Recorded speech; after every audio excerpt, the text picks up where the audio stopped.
Sanando las heridas, con el Dr. Ron Rocky y la Dra. Nancy Rocky.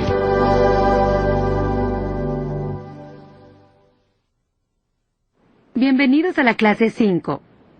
En el último segmento, y como hicieron su tarea, tuvieron la oportunidad de ver bien adentro suyo, ¿no es cierto? Cuando hablamos sobre la mentira, y los pensamientos y sentimientos y conductas que vienen de ella, ¿recordaron su historia y descubrieron los orígenes de algunas de sus conductas e incluso algunos de sus sentimientos?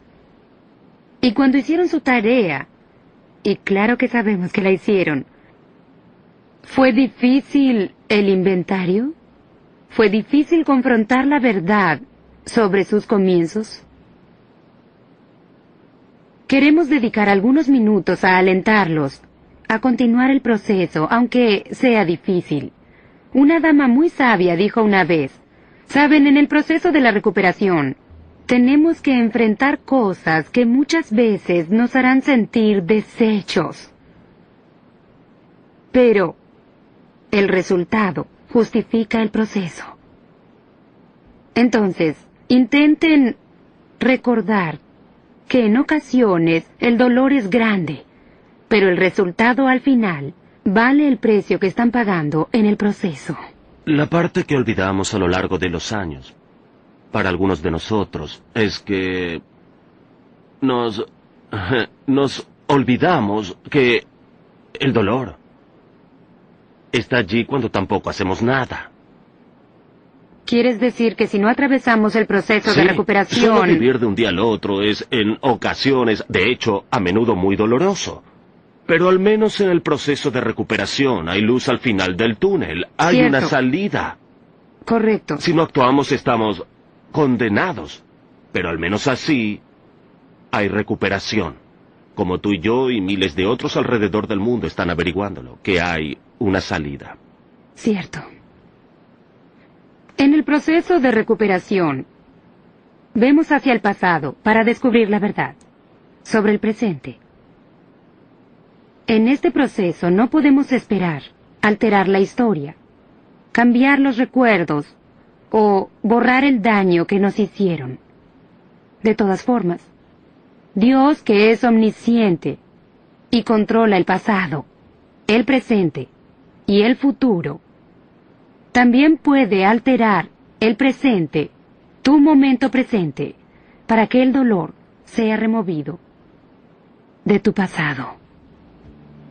La verdad es que vemos hacia el pasado porque es la clave para el presente.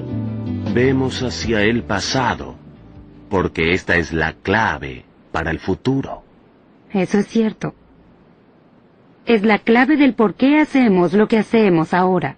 Y es la llave para abrir un futuro para nosotros, para que podamos tener placenteras y felices vidas y también relaciones. Incluso la relación con Dios. Absolutamente. Absolutamente. Entonces debemos mirar lo que sucedía entonces. Es doloroso. Y muchas veces nosotros omitimos entender que toda la vida de un niño está comprendida dentro de sus primeros 7 años. Y a partir de eso es que operamos como adultos por el resto de nuestras vidas. En esos primeros 7 años, ese niño, en especial en los primeros 5, el niño absorbe información. Es como una esponja y toma e incorpora cada gota de agua que hay a su alrededor y la hace parte de la esponja. Luego, cuando nos convertimos en adultos, actuamos por toda la vida a partir de eso. Más adelante, a los 30 o principio de los 40, comenzamos a darnos cuenta de que hay algo malo con nosotros. Nuestros sentimientos están cambiando, hay pensamientos y patrones de conducta que no funcionan y que hacen disfuncionales a nuestra vida. De hecho, muchas personas se deprimen o se enfadan muy fácilmente a esa edad. O suceden otras cosas, no comprendemos de dónde proviene todo. Y casi todo eso proviene de los primeros 7 años. Y no nos hemos dado cuenta de eso. En realidad, un 90 o 95% de los problemas que existen en un matrimonio entre tú y tu pareja surgen de esos 7 primeros años de tu vida. Esos problemas que tuvimos cuando éramos niños y que no se resolvieron. De hecho, es más aún que eso. Es un 90 o 95% de los problemas que surgen en cualquier relación íntima. Nuestra relación con Dios, nuestra relación con nuestros amigos cercanos. Esas cosas que evitan que la relación funcione bien son por los problemas irresueltos de la infancia. Es correcto. Así que, si quieren tomar todo eso y resumirlo todo en una oración de 6 palabras, que sería bueno que los participantes memorizaran, serían estas 6 palabras. Lo que fue antes es ahora. Otra vez, lo que fue antes es ahora. Lo que me sucedió en la infancia aparece ahora. Entonces, veamos tu infancia. Otra vez algo más detallado. Al entrevistar a mi hermana y obtener cosas muy específicas de ella, encontré que nadie en realidad me quería y el término era Butch. Ese era mi sobrenombre porque nací pesando 4 kilos 700. Nadie quería realmente a Butch, porque no podían sustentar a otro niño, no sabían qué hacer conmigo. Todos tenían un lugar en la vida, el más joven tenía 8 años y ya estaba en la escuela. Y mamá trabajaba y papá trabajaba, los niños iban a la escuela. Y no había lugar para otro infante. Así que nadie quería a Butch porque era una carga. Y mi hermana me dijo que yo debía armar un gran escándalo para que suplieran mis necesidades. Mis necesidades eran comer, que cambiaran mis pañales, como ya he dicho, jamás me cargaron que yo lo recuerde, así que sé que estaba en algún lugar en el camino, pero no tengo conocimiento de ello, ninguna sensación. Y solía armar grandes escándalos para poder comer. Y eso, al parecer, era muy tedioso porque afectó mucho nuestro matrimonio más tarde. ¿Quién respondía a ti cuando eras escandaloso? ¿Era tu madre quien venía a ti? Según dice mi hermana, no, era más que nada ella. Pero algo que descubrí... ¿Qué edad tenía ella? 9. 9. Entonces una niña de 9 años suplía a tu madre. En ocasiones. En ocasiones mi madre era la que me atendía, en ocasiones era mi hermana, en ocasiones era una niña de 16 años, en ocasiones era tal vez otra hermana, pero en general había 3 o 4 mujeres en mi vida que lo que hacían era abandonarme.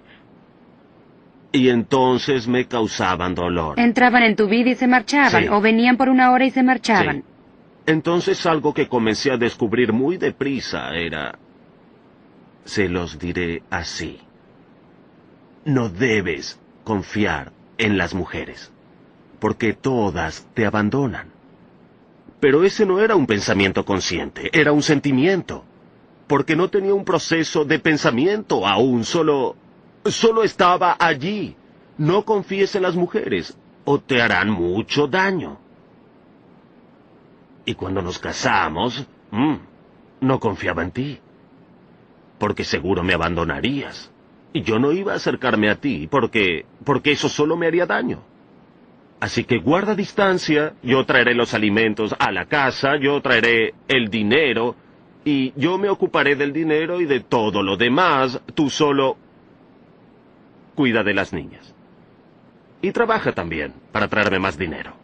Y asegúrate de que mi comida esté en la mesa. Oh, y a será la mejor hora que esté en la indicada. mesa, por supuesto. Porque si no estaba en la mesa a la hora indicada, ¿qué era lo que me sucedía a mí? Para suplir tus necesidades, te revertías al pasado y te convertías en el pequeño Butch en la cuna, teniendo un berrinche hasta que te atendieran, hasta que te dieran tu biberón, por decirlo así. Berrinche, diría que es una palabra muy suave, sí. Está bien. Era más como una gran furia, que iba de 0 a 10. Y yo no tenía idea, excepto que tú lo volvías a hacer otra vez, pero no era en realidad Nancy quien me lo hacía. Eran todas esas mujeres. En mis primeros años de formación de carácter, el primer año, más que nada. Cuando no tenía pensamientos, solo sentimientos, eran ellas que me lo hacían. Y cuando ella no tenía la comida lista, yo enloquecía. Eso hacías. Pero ahora, con ese conocimiento, ¿significa que ya no tengo esos sentimientos? No, aún están allí, pero sé cómo manejarlos.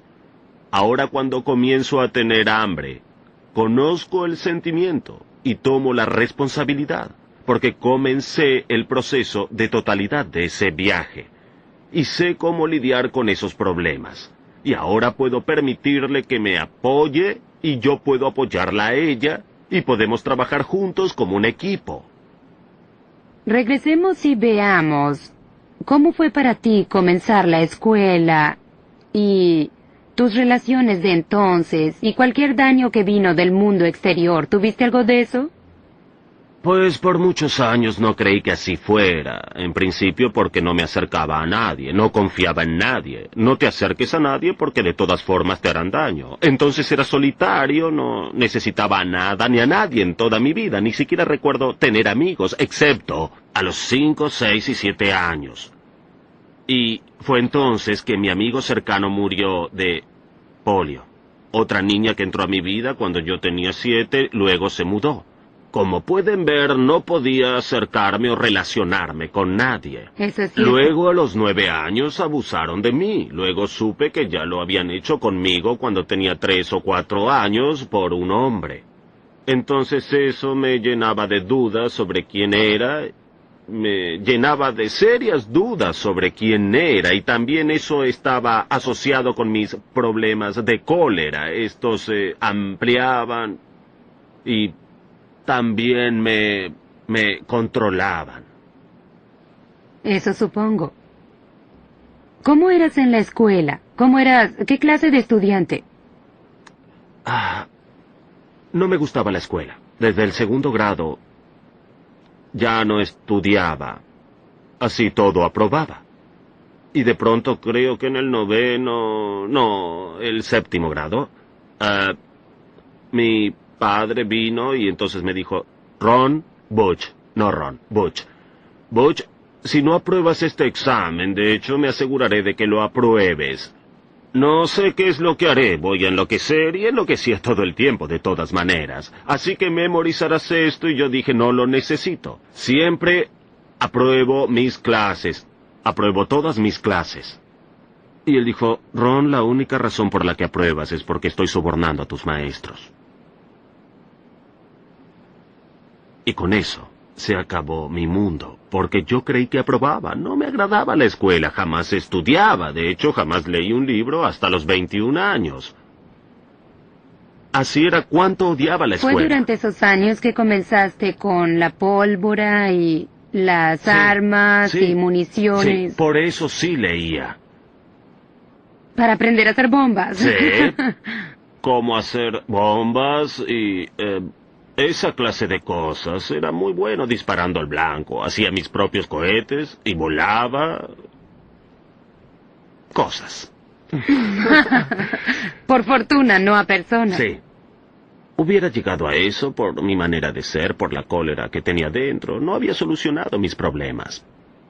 Y tal vez una de las experiencias que más cambiaron tu vida fue cuando pensaste que estabas acercándote a tu padre. No se habían permitido estar cerca durante tu infancia, no asistí a eventos de los exploradores, aun cuando te dieron esa condecoración y tu padre debía colocártela. Pidieron a alguien más que te la diera porque tu padre estaba ocupado, trabajando. Y cuando sentí que estaba acercándome a mi padre, lo recuerdo, y mi padre murió. Después del funeral, comencé a pensar en eso. La semana anterior ambos comenzamos a acercarnos. Ahora sé lo que sucedió. Toda mi vida he creído que mi madre mataría a mi padre porque yo me estaba interponiendo entre ellos. No tiene sentido, pero eso es lo que pensaba. Eso es lo que hace una mente dañada. Pensar en situaciones alocadas para que todo funcione. Puede relacionarse con lo que sentías cuando eras un niño, que te interponías entre tus padres, tu padre y tu madre. Por supuesto. Tu propio nacimiento creó dificultades en su pareja. Así que de seguro se La relaciona. infancia me dio muchos mensajes que no eran saludables. Me convencieron de que yo no servía, de que era un inútil, de que para sobrevivir controlaba todo, y a todos para evitar las pérdidas. Me sentía como un estúpido.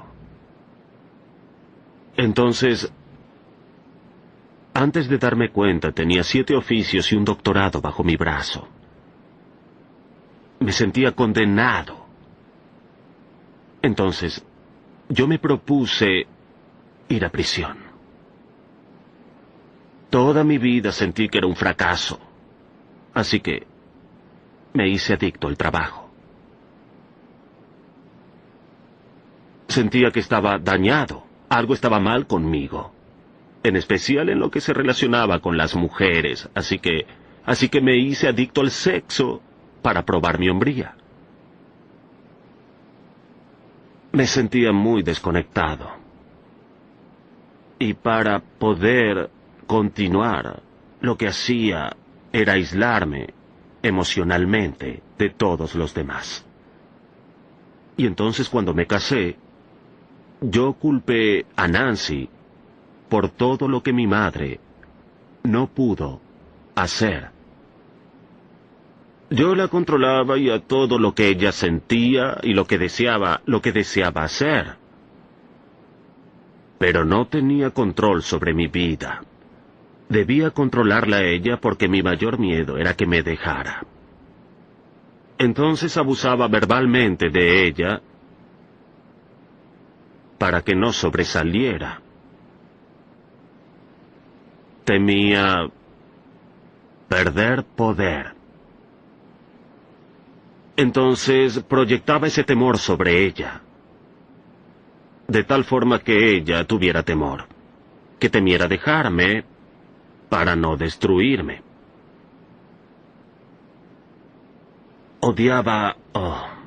Me odiaba a mí mismo. Me sentía odiado por otros, pero no permitía que los demás supieran eso. Entonces lo escondí todo. Pero odiaba a todos los que contradecían lo que yo creía cierto. Y para poder tener seguridad, me distanciaba de todo y de todos. Así nadie sabría cuál era la verdad. Pero aquí en mi rostro, aquí en mi exterior, era amoroso y amable y dulce con todos los que no me conocían. Eso es una mentira. Sí que vivías la mentira, ¿cierto? Todos fuera de nuestra casa creían que eras magnífico, maravilloso. Y los que estábamos dentro de la casa conocíamos a una persona diferente, alguien dañado. Y ¿sabes algo? Cuando lo pienso, yo creí en eso porque, ¿sabes qué? Mi norma era un padre a quien todos veían como casi un dios. Era venerado, era admirado por sus habilidades, su intelecto, por su bondad hacia las personas. Pero como solía decir mi abuelo, dejaba su sonrisa en el umbral. era porque quienes vivíamos en la casa con él sabíamos la verdad acerca de él. Conocíamos al padre colérico, resentido, que rechazaba. Entonces, cuando tú me conociste y nos casamos, para ti vivir conmigo no ha sido distinto porque era tu norma, Exacto. estándares dobles. Era de una como manera vivir en mi público casa. y de otra tras puertas cerradas. Se sentía como vivir con mi padre. Ujú. Entonces, Pero no puedo decir que era cómodo. Solo Oh. porque fuera mi norma no quería decir que fuera cómodo. entonces yo suplía las necesidades que tu padre no podía, ¿no? No lo hacías, ese era el problema. ¿Qué quieres decir? Yo esperaba que lo hicieras. Pero tus conductas para conmigo eran como las de mi padre para conmigo. Tú me rechazabas a mí. Yo no cosía bien, cocinaba bien, vestía bien, Sí, nada pero de eso eso. no era rechazarte, cariño. Solo intentaba ayudarte. Cariño, yo me elevaba a las expectativas que tenías de mí. Nadie puede hacerlo. Exacto. Así como me elevaba a las expectativas que mi padre tenía de mí. Y es muy frustrante para un niño que crece en un hogar donde no se siente aceptado y admirado y respetado. Y yo no sentía eso de mi padre, sí de mi madre Ujú. y de mis abuelos, pero no de mi padre. Y eso es muy importante. Y sé que mi padre también estaba repleto del rechazo de su infancia. Y ahora sé que no podía esperar que él me diera aceptación cuando su vida estaba llena de rechazo. Verás, solo Cristo, en realidad, solo Cristo puede convertir agua en vino para hacer algo de la nada. Mi padre no podía hacer eso. ¿No? No. Sé que él deseaba aceptarme. Pero las palabras que había en su mente eran las que había oído desde niño. Entonces me las daba a mí. Cuando regresó de la guerra, regresó muy enfadado y en control. Creo que vio atrocidades que lo perturbaron mucho y tal vez eso lo hizo enfadar. Y cuando trataba conmigo, intentaba convertirme en la niña perfecta. Siempre diciéndolo bien, haciéndolo bien, cantándolo bien, jugando bien, todo eso. Y yo realmente le tenía mucho pavor. Y es aquí donde necesitan comprender que hay una ley en la mente, que el miedo paraliza. Y como mi padre era tan autoritario, yo tenía temor de él. Entonces lo que fuera que esperaba de mí, yo no podía hacerlo, me paralizaba. Recuerdo un recital de piano. Deben saber que mi padre era un pianista maravilloso. Tocaba en una banda de jazz en Nueva York, asistió a Juilliard, era excelente. Y en este recital de piano, yo tenía un maestro diferente. Y en este recital de piano, mi padre se sentó en la primera fila esperando el momento en que yo tocara. Lo recuerdo claramente, fui hasta el teclado. Era un bello piano de concierto y me senté. Y eso es todo lo que hice. Eso y llorar. No recordaba la canción que tenía que tocar. No tenía idea de las notas. Miraba el teclado. Conocía las teclas, podían ser do, re, mi, fa, sol, la, si, do, pero no recordaba nada. Mi maestro de piano comenzó a susurrar, la tecla mi, cariño es la tecla mi. Podría haber estado hablando en otro idioma para mí, no lo sabía. ¿Por qué no? Porque tenía tanto miedo a equivocarme que no pude tocar. Estaban todas borradas para mí. Sí, viví con el temor del rechazo de mi padre. Y lo triste es que el temor predice su propio fin. Y mientras yo temía su rechazo, adivinen lo que obtenía. Su rechazo. Sé que yo también lo rechazaba porque él no fue parte de mi vida por los primeros 4 años y medio. Era un extraño para mí. Y cuando regresó a casa y regresó tan diferente de mi madre y mi abuela y mi abuelo, por supuesto que lo rechacé. Él debe haber sentido mi rechazo y yo sentí el suyo. Éramos como 2 individuos casados que viven juntos y no pueden funcionar porque ambos quieren ser aceptados. De todas maneras, el abuso sexual comenzó cuando tenía 8 años. ¿Quién lo hizo? Fueron 2 ancianos del vecindario a quienes mi familia me enviaba a llevarles comida, eran viudos. Les interesaba más la excitación sexual que les daba una niña de 8 años que el pan de mi madre. Pero verán, yo tenía temor de decir la verdad en mi casa, porque si decía la verdad, temía que me echaran la culpa. Entonces, mi cuerpo decidió construir muros poco atractivos para ahuyentar a los intrusos. Comencé a engordar mucho. Y esta bonita niña de 8 años se convirtió en lo que considero una horrenda niña de 10. Era gorda. Los niños se mofaban de mí. Mi mejor amiga era una niña judía que vivía al otro lado de la calle. Subíamos al autobús en la mañana y los niños gritaban, «¡Aquí vienen la gorda y la sucia judía!». Y yo viví con eso toda la escuela elemental y los primeros años de preparatoria. Éramos la gorda y la sucia judía, siempre juntas. Ambas éramos rechazadas por la mayoría. No sabía por qué engordaba, pero subía de peso. Mi familia tampoco lo sabía.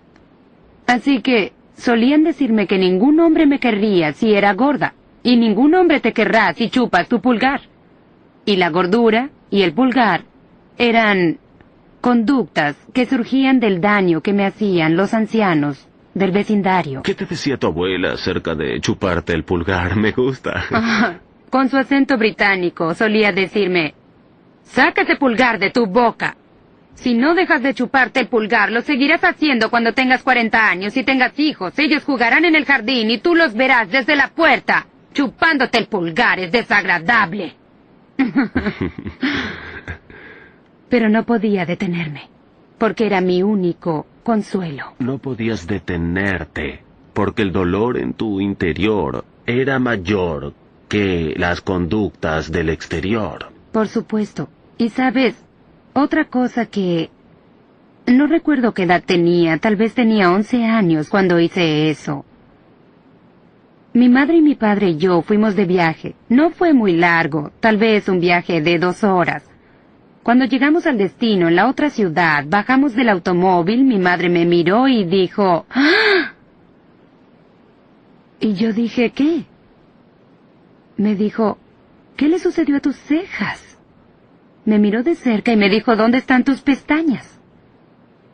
Sin saberlo, me había sentado en el asiento trasero, junto a la ventana, y me había sacado las cejas y las pestañas.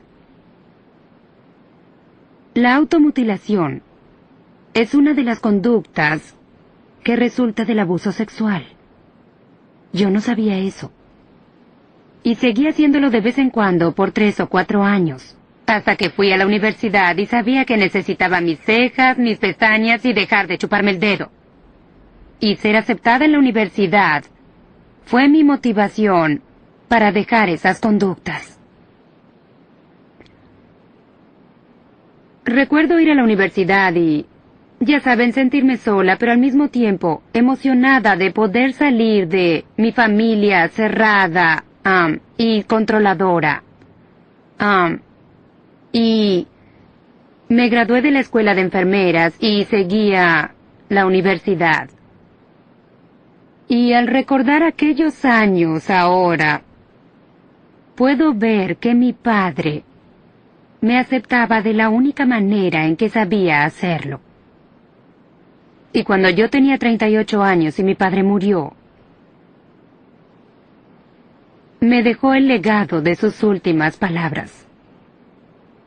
Y me ha tomado muchos años poder llegar a comprender que estaba diciéndome lo único que podía decir. Me habían aceptado en la universidad y mi padre estaba muy feliz. Y me envió un cheque por $1000 para la universidad. El fin de semana siguiente fuimos a visitarlo. Y acababa de entregarnos un púlpito que había hecho para ti. Mi padre era un buen ebanista. Y salió de la casa y se sentó y todos comimos helado de chocolate.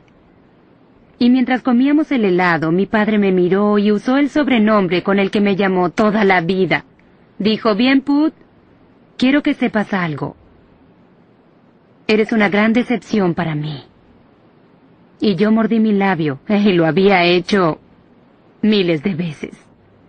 Y le dije, ¿por qué? ¿Por qué, papá?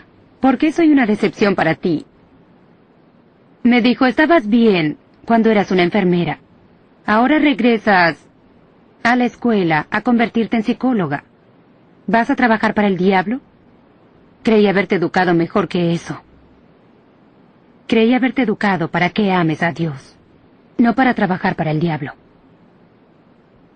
Esas fueron sus últimas palabras. Media hora después, Ron y yo estábamos de rodillas, dándole masajes cardíacos, intentando revivirlo, soplando aire en su boca, como yo había hecho con muchos pacientes en mi carrera. Pero él no regresó. Ese fue un legado devastador. Esas palabras se repitieron muchas veces en mi mente por tanto tiempo, tanto tiempo.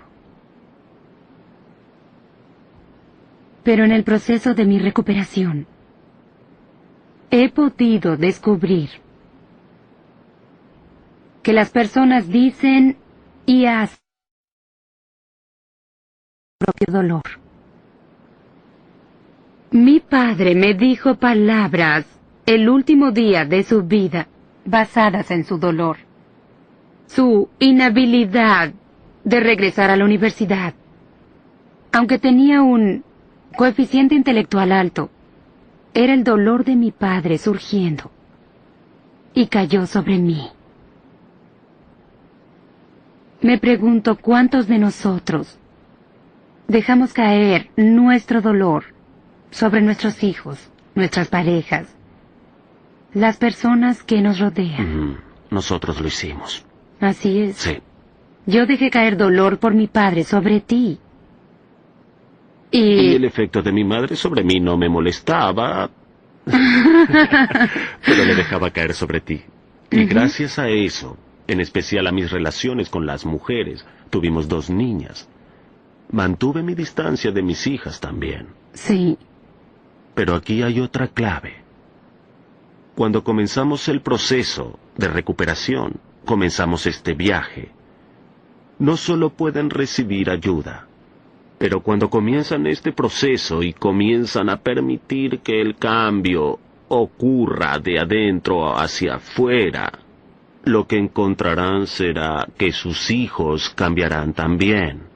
Y no importa qué edad tengan o dónde estén, porque el Dios que ayuda con la recuperación también ayuda a la recuperación de ellos.